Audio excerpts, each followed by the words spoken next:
Estamos em cima de uma duna de areia hoje, que há 5 anos atrás eram nossas moradias.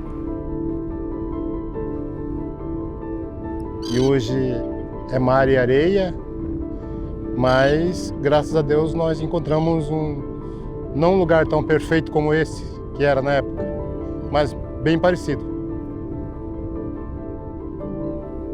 Estamos lá na nova enseada e tivemos que deixar tudo isso aqui para trás. E me dá uma emoção muito grande quando venho e piso esse solo, que tem hora que é mar e tem hora que é duna como agora. A primeira ressaca veio em 2016 e um ano depois veio uma ressaca que abriu, 2017.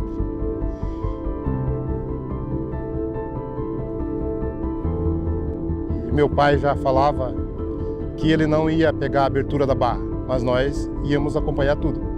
E realmente, meu pai morreu 8 anos antes da barra abrir.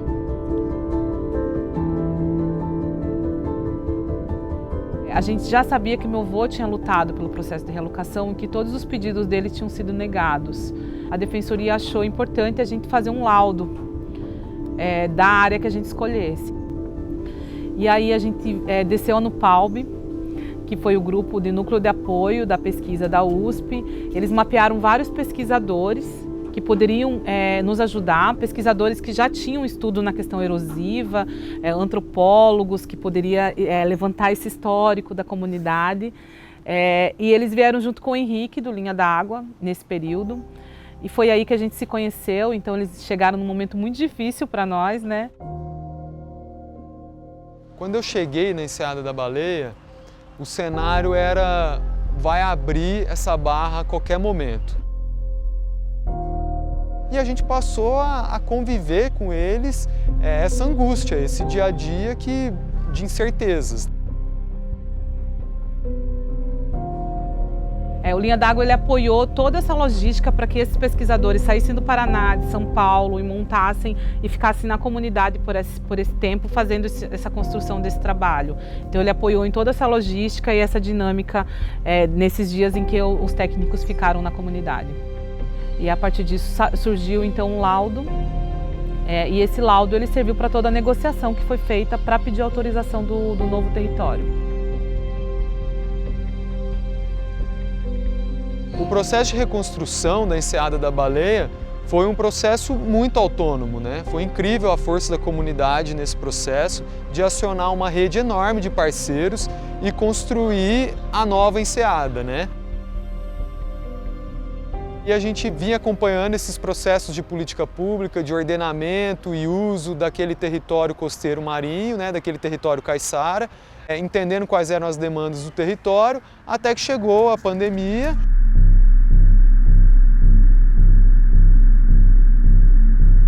A gente vai passar por uma pandemia e como que a gente vai conseguir sobreviver aqui dentro do território? Todo mundo falou que a melhor estratégia seria a gente não receber ninguém até entender o grau da situação. A gente percebeu que sem o turismo ia ter um impacto muito grande na questão da geração de renda, né? Principalmente porque era entre safra dos pescados e das atividades tradicionais aqui. Prejudicou para nós a pandemia o negócio do turismo, né? Que a gente trabalha com isso, né? Turismo. A pesca também teve um tempo que quase parou a compra do pescado, porque não podia estar saindo da cidade para levar o pescado para fora, né? Para a Ceasa. Deu uma quebrada bastante. Nesses diálogos, né, tanto com a Enseada da Baleia quanto com outros atores, como o Instituto Socioambiental, o ISA, e a cooperativa das comunidades quilombolas do Vale do Ribeira, a Coperquivale, é que a gente pensou juntos numa estratégia que pudesse conectar a produção de alimentos das comunidades tradicionais com as pessoas que estavam precisando de alimentos nesse momento da pandemia, especialmente aqui nas regiões periféricas de São Paulo. E trazendo então essa perspectiva de incluir o pescado, o produto que vem das comunidades caiçaras, nessas cestas de alimentos que foram doados aqui para as comunidades em São Paulo. O processamento do peixe ele vem de muitos anos na comunidade.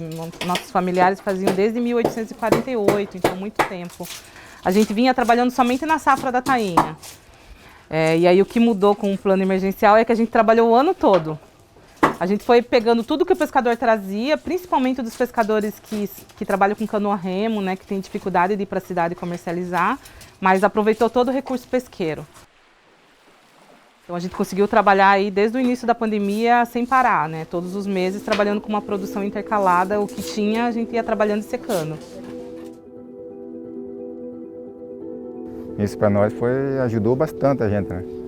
A gente pega o pescado, vende ali para a turma da enseada, ele seca, faz uma cesta básica, né? E coloca o peixe junto com as pessoas carentes para ajudar, né? Então, o Linha d'Água caiu como uma luva nessa época de pandemia.